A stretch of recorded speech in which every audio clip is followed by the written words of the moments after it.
Your style is unorthodox, but effective.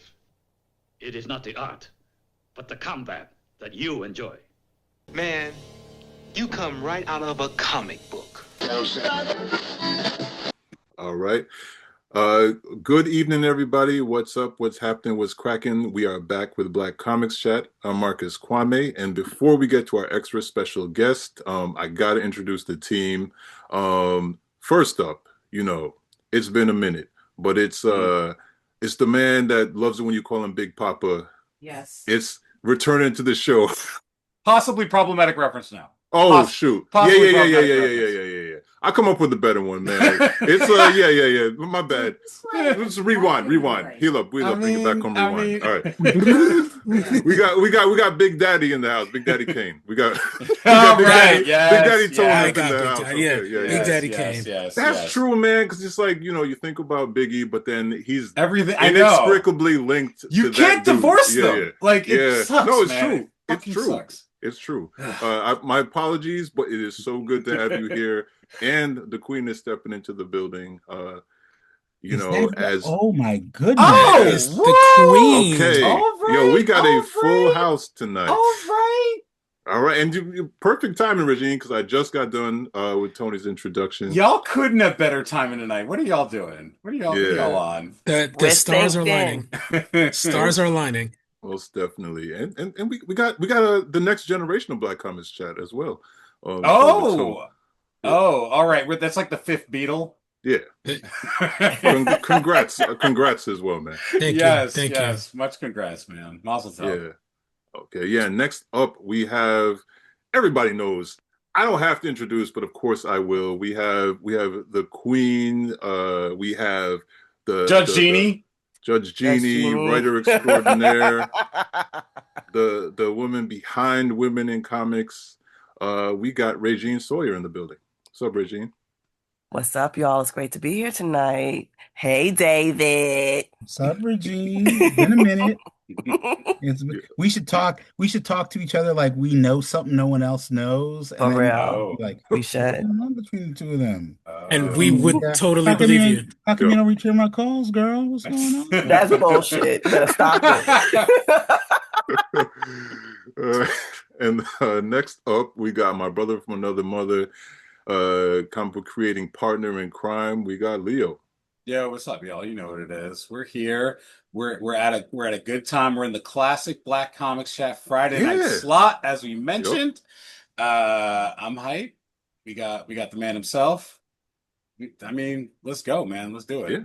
Yeah. Actually, we're not gonna waste too much time. I will say, I don't really get into all of the latest, social media trends, but I do know there has been a what were you doing in 2016 trend, and this feels like 2016 Black Comics. Yo, for real.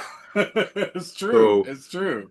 Yeah, but we are not here to talk about that. We're not here to talk about BCC. We have an illustrious guest who I've had the pleasure of working with many times. My brother, he's acting like he doesn't know what I'm talking about, but he knows.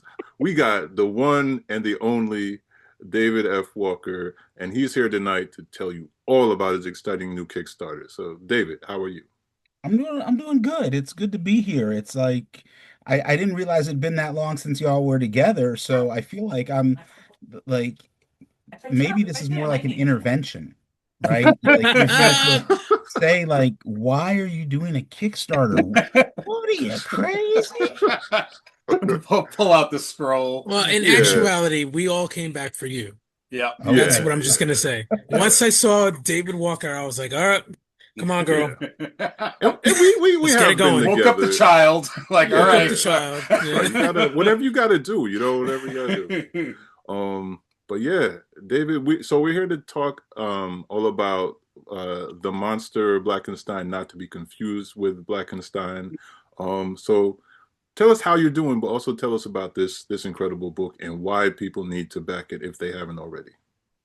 I'm doing good. I'm just the comics industry it seems like it's in a state of turmoil. A lot of people are, freaking out about not getting work and things like that. And I've always been the sort of person who's like, well, if I'm not getting work, I'm going to create my own work.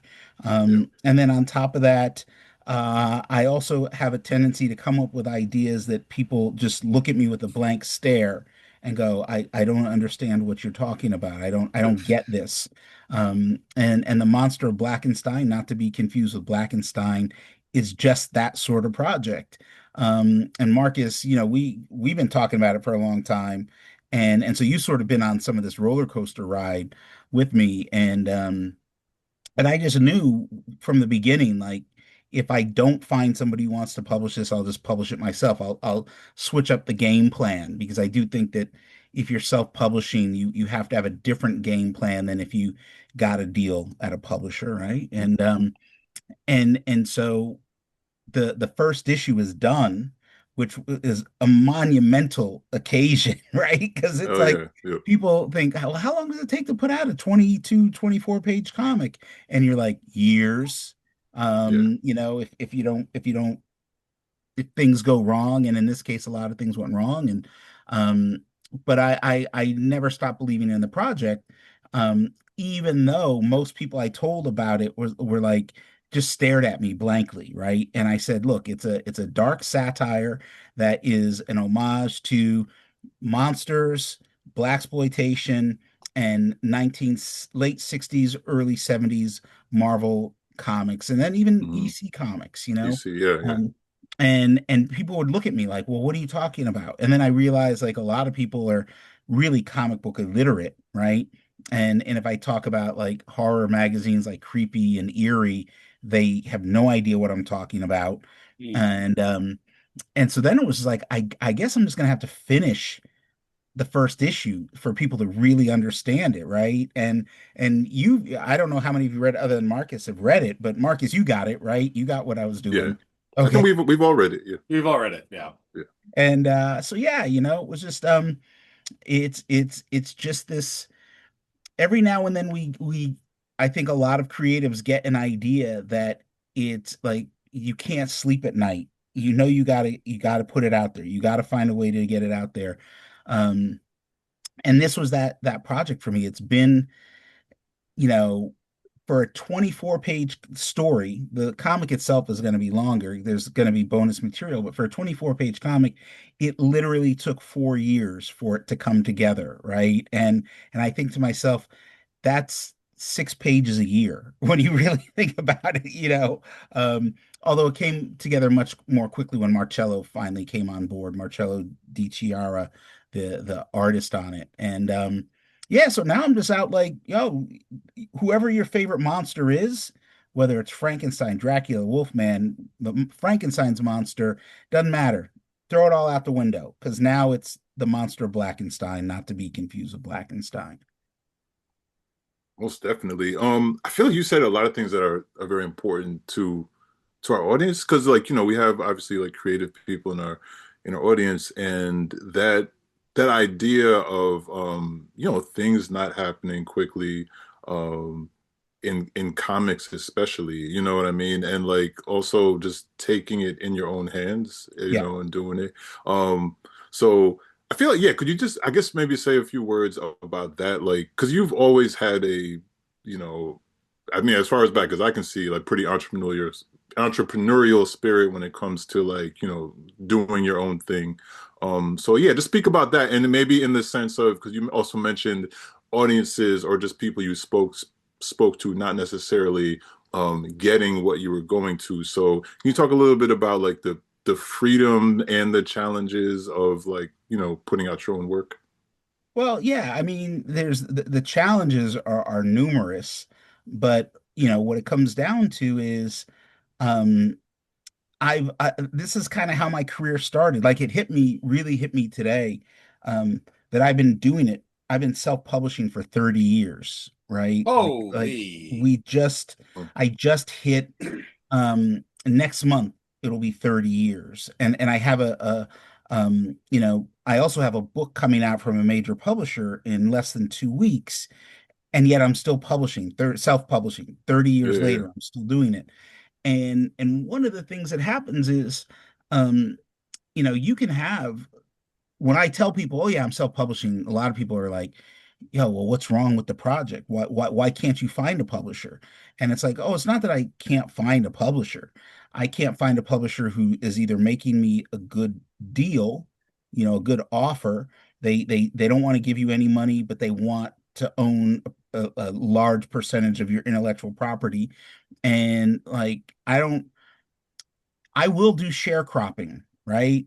But I ain't sharecropping the crop that I own, right? Mm-hmm. So, um, but then you also get there's gatekeepers at every publisher, even the ones who may offer a good deal.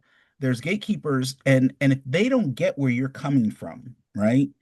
And it could be anywhere. It could be you could be telling a story about the Black experience. You could be telling a story about the trans experience. You could be telling a story about just what it means to be a woman, right?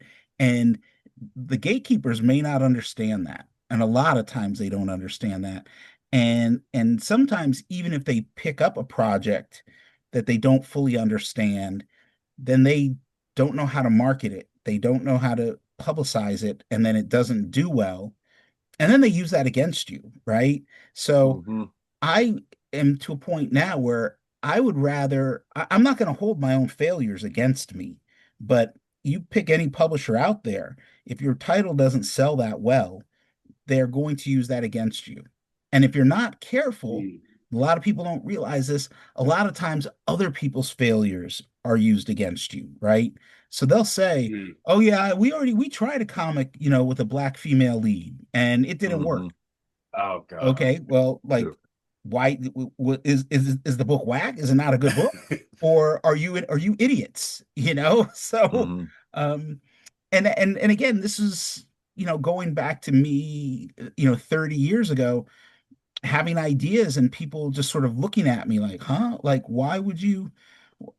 I've literally had people say, well, no one would care about that, right? Mm-hmm. Like, I have a book coming out in a week and a half about the history of Black film that 30 years ago people were saying to me, yeah, nobody cares about that stuff, you know. Yeah. And it's like, well, you might not care about it, just like I don't care about you and your family and whatever. So, and That's that F your couch energy. Yeah, yes. yeah, Yeah. yeah. And so that was it. The idea for Blackenstyne had been sitting around in my head for a very long time. Have y'all ever seen a movie, read a comic that you hated so much that you couldn't stop thinking about it, how much you hated it and how bad it was done? And there's a movie that came out in the 70s called Blackenstyne, Mm. which is in the top 10 worst movies I've ever seen. And it hurt my soul. It was so bad.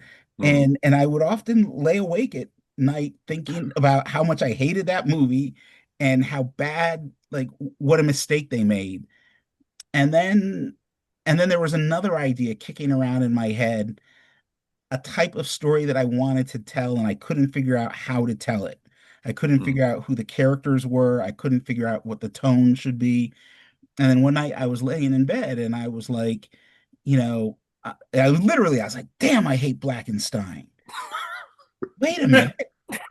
And suddenly it was like, I know what to do with this. I know how to reinvent this character. And Mm. and in reinventing this character, um, and to be very specific, the name is more of a joke. What I'm doing is I'm reinventing the idea of a monster that isn't really a monster. I'm reinventing what Mm-hmm. Mary Shelley did with Frankenstein. What happens when mortal man tries to play God and then determines what he's done, what he's created is a monster when the monster really isn't a monster, right? And Yeah. and so I couldn't sleep one night and I just was like, I started doodling and I like it was literally like my hand like started shaking and it picked up a pen and then it just started like like the spirit was in me, right? And I drew this thing and then I wrote the monster of Blackenstein, not to be confused with Blackenstein. And then boom, boom, boom, I wrote the whole story and it literally happened in about, maybe an hour and a half. And that was Wow. probably about 5 years ago. And here we are now. So what more do you Yeah. want me to tell you? I Well, mean, wait, what, yeah. can I have a question if you don't? Yeah. Yeah. Yeah. If Sure. you said that watching the movie like produce that, like you said, you asked us all the question about has anything ever I don't I forgot how you put it, but like enraged you, like you can't get out of your head because you're just Yeah. so, like bothered by it. Was it the failure to come through on the concept, uh, or was it just it was bad? Because It was I've everything. It was everything. It was a complete failure on a lot of levels.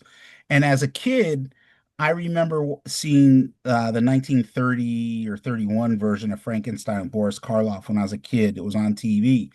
And like a lot of people, they see that movie for the first time and it just really moves you. And I remember I was probably about 5, 6 years old when I saw that movie for the first time. And while it terrified me, I was, even as a kid, I was like, the monster didn't do anything wrong, right? The monster Hmm. was a dead body minding its own business as much as a cadaver can do, and this fool brought him back to life, and now he's got to deal with it. And so I always loved that idea, and I fell in love with the monster at a very early age. Anytime there was a movie with Frankenstein in the title, I watched it on TV, even when it was a bad movie, right? And then I remember reading about this movie Blackenstyne, and reading about it in the days before. This is dating me, in the days before home video, right? And like, yo, there's a movie called Blackenstyne, and there was a picture, and he had this funky afro, and I was like, yeah, this looks kind of stupid, but I bet you it's going to be good, which was the dumbest thing like 8-year-old me could have thought.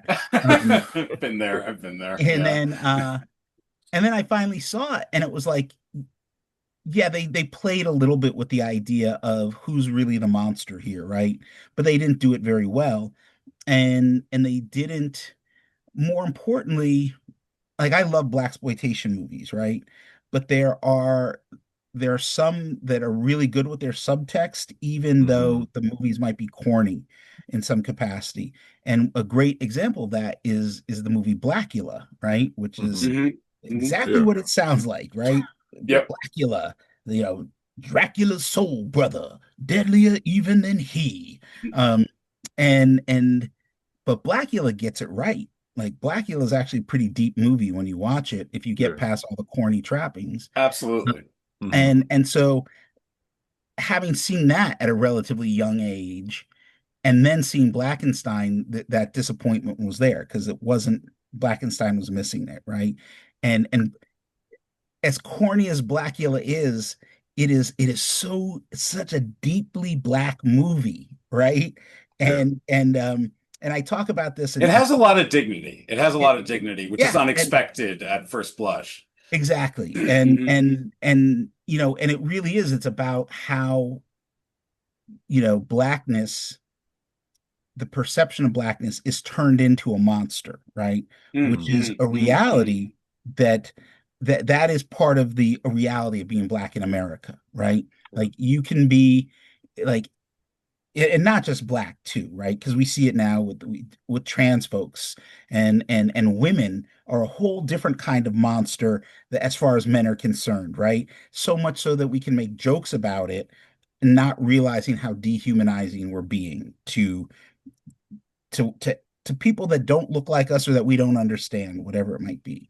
And that was like a story that I was dying to tell. And there was other things which, if you've all read the comics, so you know Yeah. what I'm trying to say without Yeah. Yeah. getting into 100%. spoilers, right? Yeah. But um, I had there was a I had this overwhelming desire to tell a story going back. It's been years now. It really started. The first rumblings happened when Trayvon Martin was killed, I and did see then that. but then it was Mike Brown, and it was Eric Garner, and it was, there were so many. The list is Countless. very long. Yeah. And the same thing happened with every single one of them, was at some point they were turned into monsters, right? Hmm. Mike Brown, oh, he was coming at me like a raging the Hulk or whatever the guy said, and it's like, really? Like, because you had Hmm. a gun, so there's only so terrifying this dude could have been. I don't care, right? Hmm. And the idea was just kicking around in my head, was like, but I also knew I didn't want to do anything that was like super heavy-handed. I wanted to do something that was like, as fun. It was as funny as a Richard Pryor routine could be, which when you really listen to Richard Pryor, he ain't funny. I mean, he's the funniest comedian of all time, but he ain't It's a funny. lot of It's pain. it's Right. all pain and Yeah. tragedy. Right. And Yeah.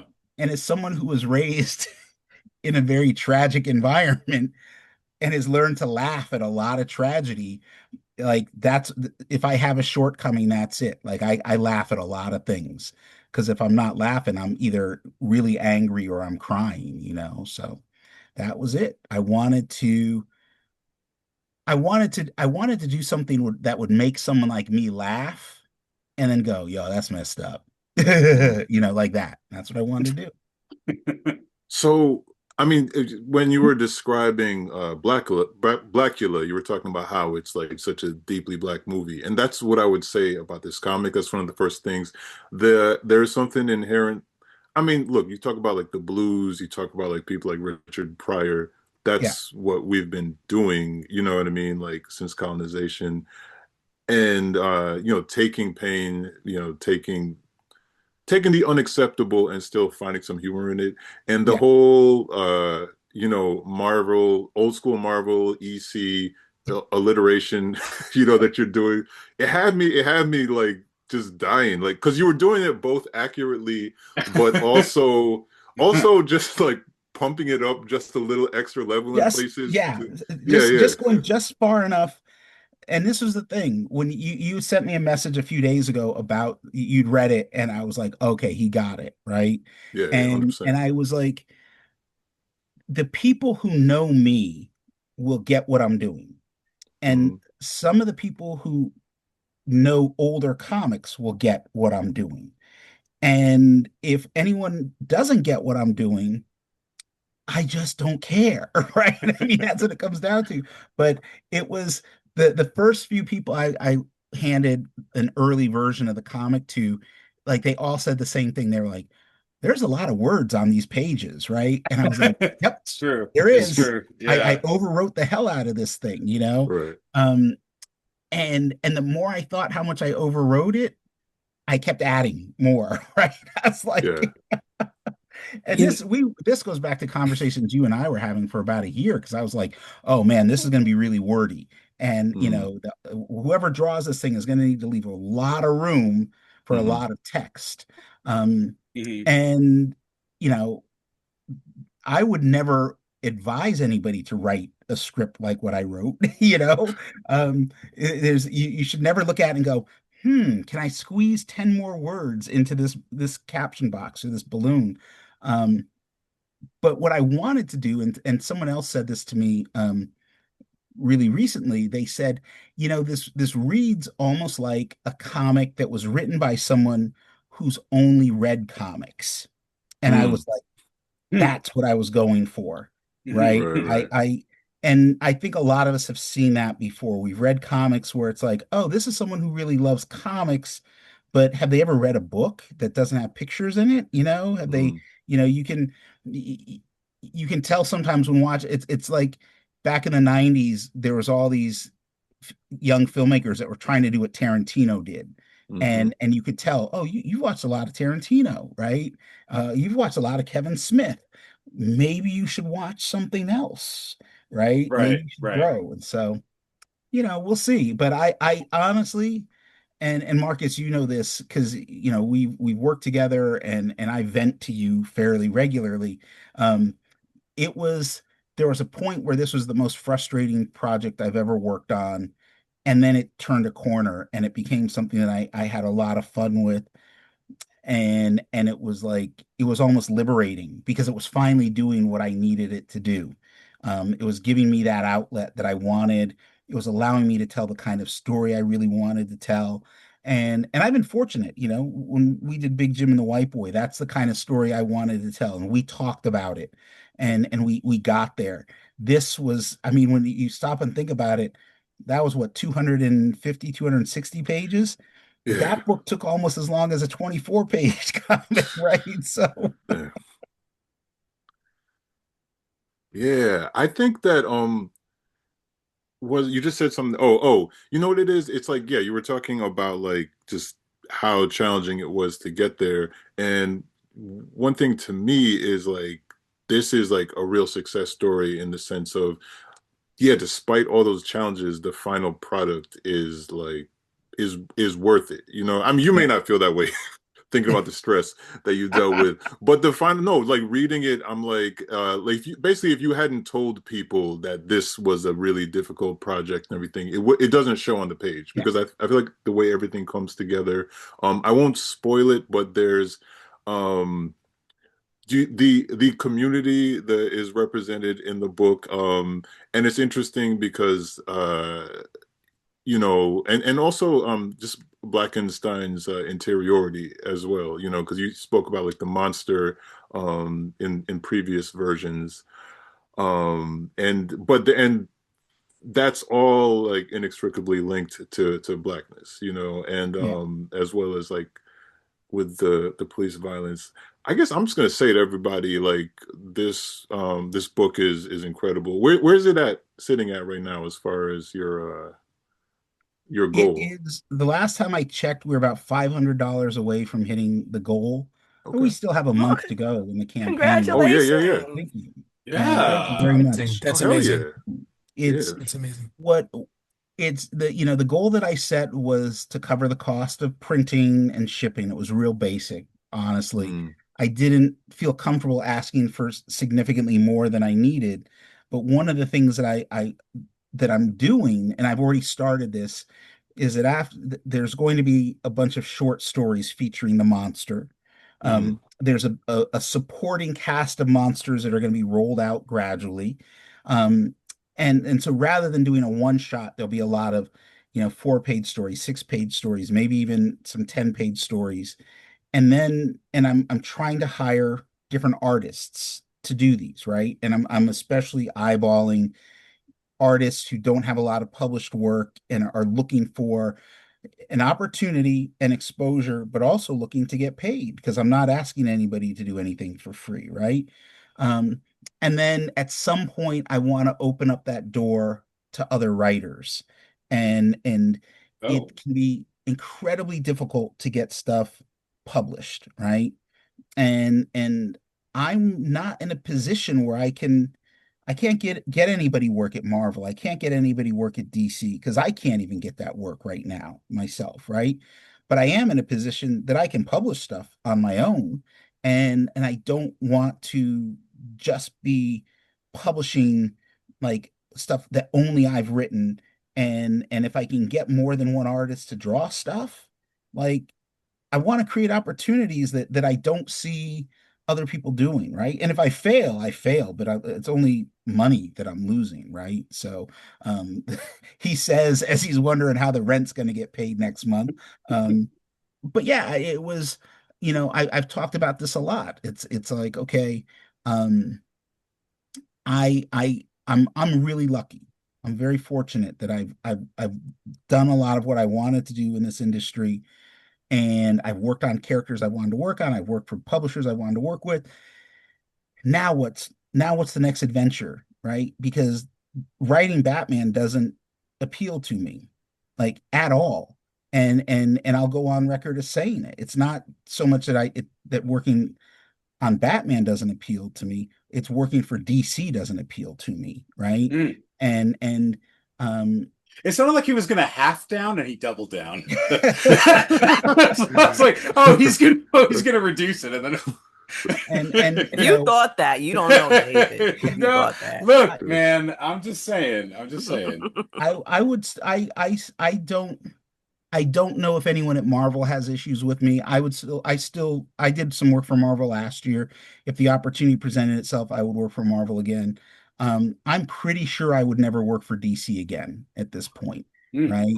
And it's like, hey, and the beautiful thing about that is they don't want to work with me, so the feeling is very mutual, right? okay. Um, but that doesn't like my whole life doesn't depend on that. My whole life doesn't depend on me getting the opportunity to write, you know, whatever, like what are they going to offer me anyway, right? It's like they only got but like black characters that they give titles to every now and then, and they ain't gonna let me write any of the white characters. I mean, that's just how they are. So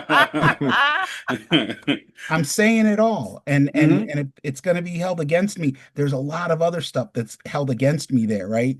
Um, Jason Reeves. I'm assuming most of you know who Jason Reeves is. Yeah. He calls me the other day. We were just shooting the shit, and somehow Cyborg came up, and he said, "Man, I just love Cyborg." And I said, "Yeah, a lot of people say that to me." He goes, "No, you don't understand, man. You gave Cyborg his penis back." And I was like, and the way he said it, I was like, yeah, that's another thing they're holding against me. Like they're holding Cyborg's penis against you. Fight? Wait, can we get that? Can we get audio of David saying they're holding Cyborg's penis against you? I don't know for sure, but I think that I had issues with the way the character had been treated, and one of the big things was the way he'd been castrated. He'd been emasculated. Right. And for no reason other than it wasn't really thought about what that means, right? Because that's what happens a lot of times, when it was the equivalent to putting a woman in the refrigerator, right? Right. It was like we're gonna cut his nuts off and not even think about like what that really means. Am I wrong, or isn't this addressed in the Doom Patrol show? Because I've been watching it. Tony, I know you like Doom Patrol. In the Doom Patrol. It is. Like, I feel like It the is. show does that very deliberately. And that came after your run. I wanted to say, yes, it did, right? So that's an interesting thing. Just wanted to say that. Just want to say that's an interesting thing. So yeah. So yeah. But yeah, so I'm just in a place now where, look, let's pretend I didn't just say all this crap I just said about DC, right? Even if they offered me work tomorrow, they're not going to hire whoever I ask them to hire to draw the book. It doesn't work that way. Right. It very seldom works that way, at least with someone like me whose sales are never that high. And it kind of bothers me that that for someone who's been in this industry as long as I have been and done as much as I've done, that when I'm working at that level, I can't do anything to help anyone but myself, right? And these companies foster you're in this on your own, and when you're a non-heterosexual white male working in the industry, then you're like Highlander, right? There can be only one. And I don't want to live that way. I don't want to live that way, and I don't want to work that way. Not to get all heavy on us, right? It's not heavy. I think it's very much the reality that we're living in as professionals in the comic book industry. It's rough and tumble. It's rough and tumble. It is. I also think there's a lot of ladder pulling, which we've talked about before. Yeah, ladder pulling, glass shattering from the other side, crap bucketing of the ceiling. And I can't emphasize this enough. I think a lot of people think I'm just making this up. Like, I don't. There are no characters that I'm dying to work on, right? There's stories I'm dying to tell, right? And I tell this to people all the time. Hey, if you want to make comics so bad it hurts in your soul, that's one thing. But if you have a story that you have to tell and it's a Batman story and you can't tell it unless you're writing Batman, then this is the wrong medium for you to be working in, because the chances are really good you may never get to write Batman. And I've been in situations, and I know other creators who've been in situations where, yeah, maybe it was a Batman story and they didn't get to write it, so it became something else, right? It became, whatever, Chicken Butt Man or whatever. But Shadowhawk. That's an old one. Who knows that? Who even knows that? That's a full people don't know no more. But oh man, I know that, but I know you do. I'm old. I'm old. I remember when phones hung on walls and Word. You do too. Oh yeah. Word. Yeah. You know, all right, here's a Kickstarter idea. Yeah. It's one of those twirly phone cords you attach to your cell phone so you have something to play with while you're talking to somebody on the phone. How ill would that be? Yeah. Better yet, it's a power cord so you can plug it in and charge your phone. Yes. Right. Nice. Super Dual long purpose. and coiled, and you're just like get to fuck with it while you talk to somebody. Yeah. Then everybody else knows you're on the phone if you're in the other room because it's going around the corner. Right. It's like under your door. Right. It's like from the kitchen where it's plugged in under your door. Yeah. No, that's good. Run with it. You might make a lot of money. I mean, that just hit me. That would just hit me, but you made me think about it. No, oh yeah, you go. Tony, did you have a question? Yeah. Oh yeah. Yeah. More of a statement because I thought this book was fabulous. So during my paternity leave, one of the things that, and I think Leo and Marcus know this, my partner, her dad owned a comic book store in Washington Heights. So he gave me some books just to like, he wanted to get rid of them. So I'm looking at all these books from 78, 79. I'm like, wow. When I read your book, I was like, I feel like I was flipping through the books back then where they're so wordy. And I appreciated that because that's what really got me to fall in love with comic books when I was a kid. Yeah. You know what I mean? This such exposition and explaining all this other stuff. And because Stan Lee did that very well. And, you know, when I'm looking at this, it just made me laugh. One, because it was funny, but two, it was just like, I feel like he just transported me back to a place I have not been in a very long time. You know, so thank you for that. No, thank you. I appreciate it. You know, one of the things that I did at one point was I broke out my thesaurus, right? You definitely did. And you came up with penurious, which I've never heard in my entire fucking life.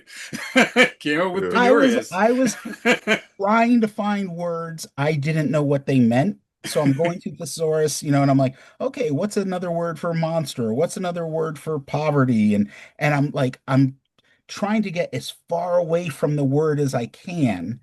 And in some cases I literally had to go online and, you know, go on to whatever dictionary.com and hit the button that pronounces the word for you. Because I was like, yeah, I don't even know how to say this. You're like, how's that going to sound on the page? Yeah. And I'm doing a lot of reading it out loud. And I was like, if I was tripping over the words or getting fumbling, I felt like, oh, I'm doing good. Like I wanted there to almost not be a clarity to it. And so Tony, it's really funny that you say that because I'd finished what I thought was the final round of lettering, and I have a collection of Marvel did a Frankenstein series in the 70s, and I hadn't read it in ages, but it was a comic I loved as a kid, and I have the trade collection. And so I sat down and I just was like, I'm just going to read this for fun. Like, this is my decompression. And I'm reading it. I'm going, oh my God, I did get there. Like, it was like, so the only thing I tried not to do, you know, I didn't use the term true believer. And I tried my hardest to, while I asked the reader questions, you know, I tried not to ask the question in a way that made it sound like I was talking to the reader, which is Stan Lee did that one a lot. Stan Lee, and I think maybe Roy Thomas was another one. But I grew up reading, especially the black and white magazines that Marvel put out. And those a lot of times tended to be even wordier. They had Vampire Tales, they had Savage Sword of Conan, Deadly Hands of Kung Fu. And I just loved all that stuff. And that's how I learned how to read. And some of that stuff was really inappropriate for a kid my age. But I love the Savage Sword. Savage Sword is all-timer stuff right there. Oh yeah, Savage Sword, you knew you weren't supposed to be looking at it. Oh yeah. There's always boobies in it. Yep. But I think the one thing that I appreciate, particularly about comic books back then, as my son gives me a toothbrush, is the fact that I feel comics back then made you think. Yeah. You know what I mean? I don't think comics do that now. I don't think a lot of medium does that now. And I appreciate the exposition, the questionings, because if you're someone new going into comics, this is something where you have to actually, one, look up the words, which you should, but two, actually think about the story itself. And I think comics fail at that these days. Yeah. When David first brought up, and it's kind of related to what you said, Tony, I mean, I think I've said this on the show before, and I know Marcus knows this about me. I love comics with lots of words. I always have. I read some Dave Sim back in my time, and I love text on a page. I love extra text on a page. One of the reasons I really got into what's his name? Who did Grendel? Mark. Oh, Matt Wagner. Yeah. Matt Wagner, thank you. Was he loved word. Matt Wagner never saw a word he'd remove from a page. And you know what? Like, I guess it's different now. I guess digital things and subscriptions may have changed this, but also back in the day, to me, more words on a page was more value to a comic. It was like that comic would take longer to read. Yeah, because you weren't done in like 5 minutes. No, I wouldn't just burn through it. And I remember the feel when comics seemingly shifted into less words, and you were just eating them like freaking, you know, like. And the price shot up at the same time. You know? It was like one of those public school like pizza squares. Like they're gone in like 3 bites that it's over, you know? It's like, so I personally, like, I enjoy that. And EC, of course, was always extremely verbose, extremely purple and detailed. And it was a nice thing. It was like something to sink into and like spend your time. What's sort of interesting, I think, about Blackenstyne is that it is very barbed and very deliberate, and it's fucking with you. You know, it's not a Matt Wagner book. You know, it's not a book that's like sort of that. It's sort of wielding that verbose concept to then like with an intention, which is like you said, David. It's mixing up all these different things, all these different inspirations and pieces, but. Beyond all that, and like as basic as that sounds, I just like comics with lots of words. I've always liked comics with lots of words. I liked them yesterday, today, and tomorrow. You know, it's nice. Well, I'm not going to say I don't like comics with lots of words, but I once unfortunately had to letter my own book and realized, like, bitch, you got to cut this shit down. This is too much. That's the other side. Too much. You know, I letter my own stuff. You're a letterer. For a while too. Yeah. And it was really like there was moments where I was like, this is too long. And then I was like, yeah, it is too long. You know? and one of the things I was thinking about doing, and I was talking to my editor, Sean Agor, about this, I said, should I put a glossary in the back that like with the definition of things? No. Unless you made up the words, absolutely the fuck not. I say no. Damn dictionary. I say same. True. I'm with you. I say no. Do not. Yeah, because everybody's got a dictionary in their phone. I mean, like literally, it's right there. All right, if you must, yeah. Because that's what I don't know about the rest of you, but I would have to do that. I would look up stuff in the dictionary. Oh yeah, you should. No, that's a big part of what just increased my vocabulary as a kid. Is like these writers would be extremely verbose, and you know, and some comic books had a wider range of words than some of the prose books I was reading. Yeah, and so I that's 4 that said no to having a glossary. Okay, I'm still. A couple of people are like, yeah, maybe you should. The funny thing is there's a handful of people have said, well, this isn't really a word, is it? And I was like, no, it is. Considering is really a word. Yeah. There's always more language. Like no matter how many words you know, there's just always. If you were gonna do it, I would say it would be cool if you did it. Like what was that? And the Devil's Alphabet or something. If you had fun, if you could find a way to fun with that, like then that would be cool. But I don't think like just a plain old glossary because it's like Reggie said, like y'all, you know. Y'all can, if y'all don't know what time it is, you can figure it out. Lazy. You know? There's a good chance there will not be a glossary, and I'm gonna say because Jean told me no, do not. And she said it that way, where there's that book that she gives when she's like, "This conversation is over, no more." And if you've never experienced it, it chills your soul. So yeah, straight up. All right, so no glossary. Yeah. No glossary. Or it could be a stretch goal. Okay. The glossary stretch. I mean, that's not bad though. Yeah. Also, You can make money or off it could be an illustrated stretch Do it. goal glossary. Yeah. Okay, well, we'll see. We'll see. But no, it really, I appreciate that y'all get where I'm coming from with it because that's I'm not content just doing things that are obvious creatively. I want to push myself creatively, and I just I want people to like what I'm doing, but it's okay if people don't understand what I'm doing. But when people do understand, I feel like, oh, okay, I'm not alone, right? And I think when we're nerds, which we all are to a certain extent, a lot of times when we were growing up, we felt alone or we felt like there was only one or two people that understood us. For me, it was my cousin, right? We were the nerds together. And then when we got older, we met other people and we are like, oh, yo, you read comic books too? And it felt good. And as a creative, for me, I still want to feel that way, right? I want to feel that way if at the very least with other creatives if the it's almost like if the fans don't get it, I'll be fine. But what do Yeah. I Tony, have to say, Marcus, Leo, and Regine have to say? If they get it, yeah. No, I'm we're doing all here. right. we We're are. here.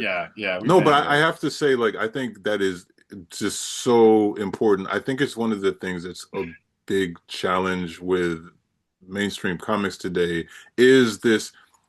Well, it's the constant clash between art and capitalism. Runaway Yeah, capitalism is that, like, we do have something that we want to say, that we want to express, we want to get across, and it too often puts you in a box. yeah, And like honestly, like reading Blackenstyne this week, it got me really hyped for the thing that we're cooking because it is a thing that's not necessarily yeah, like every publisher is going to jump and be like, oh yeah, but it's a book that needs to happen. You know what I mean? yeah, And I know like a lot of people have projects that they just really are burning inside of them.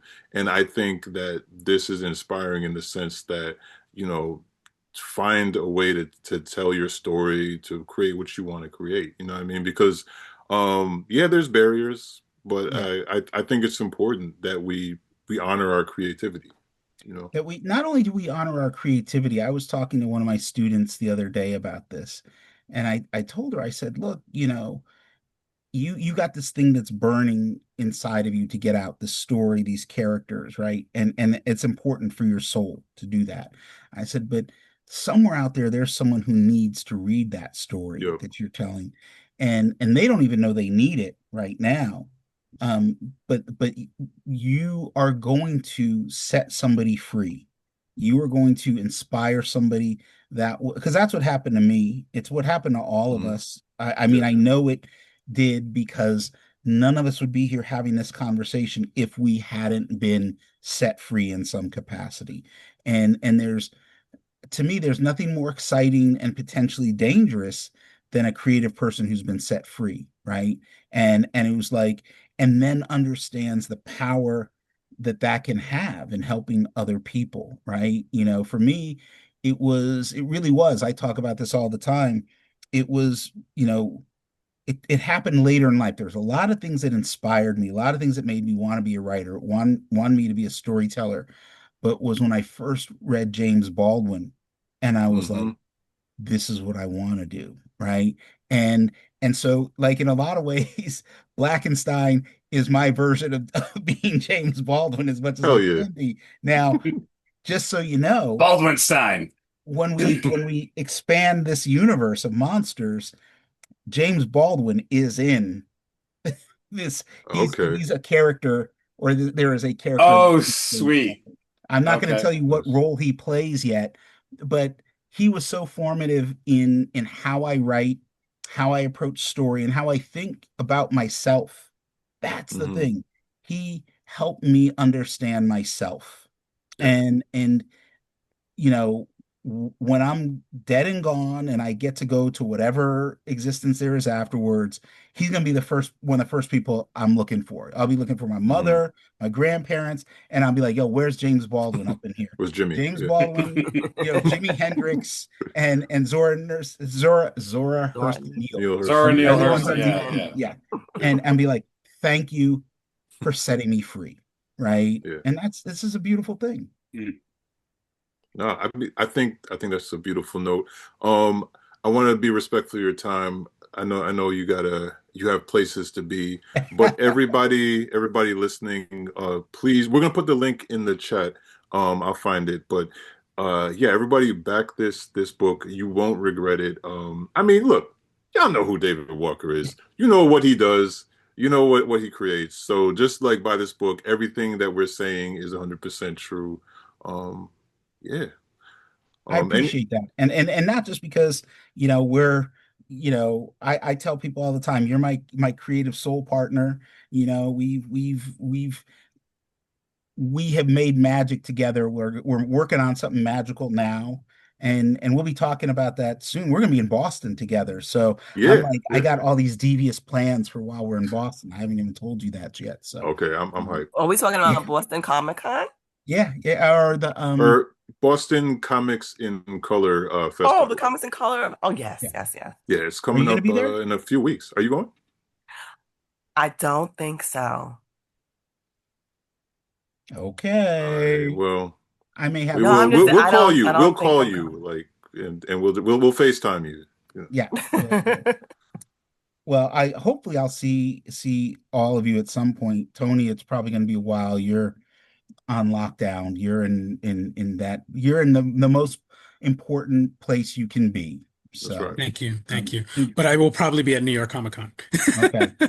I'm not sure if I'm going to go to that one or not this year. I want to try to make it to Baltimore. I went to Baltimore last year for the first time, and in thinking about what's the East Coast show I would want to bring Blackenstyne to, I actually think Baltimore is a better place than New York. And so we'll see, I agree with that. Absolutely. We'll do some, I'll do some figuring it out, but I appreciate you guys just taking time to talk to me about this. And it really, there's something very liberating and I can't even think of the other word I'm looking for, affirming when your peers like at least get it, and they don't say, "Yo, what were you doing? You're crazy, man." Or maybe they say you're crazy, but they understand, and it means a lot to me because, again, sometimes we wander around in our creative haze, and we're not sure. We're not sure if anyone understands us, if we're or if we're what's the sound of one hand clapping?